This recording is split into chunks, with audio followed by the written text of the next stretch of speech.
இன்னைக்கு வந்து நம்ம மட்டன் சுக்கா பண்ண போகிறோம். நான் ஆல்ரெடி போயிட்டு ஃப்ரெஷ் மட்டன் வந்து வீட்டுக்கிட்டே வாங்கிட்டேன். ஸோ நான் மட்டனில் வந்து மேரினேட்டுக்காக போட்டிருக்க திங்ஸ் வந்து கல்லுப்பு, அப்புறம் வந்து கல்லுப்பு இல்லைன்னா நார்மல் உப்பு, அது கூட மிளகாத்தூள், இஞ்சி பூண்டு பேஸ்ட் அண்ட் தனியாத்தூள் போட்டு மிக்ஸ் பண்ணி வச்சு மேரினேட் பண்ணிவிட்டு வச்சிடலாம் ஒரு 30 மினிட்ஸ். நல்லா வெந்துடுச்சு பாருங்கள்.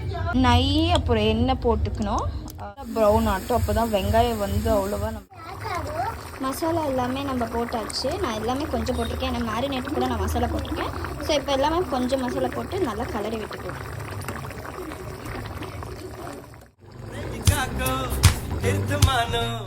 प्यार को भी स्वर्ग जानो, प्यार के संगीत में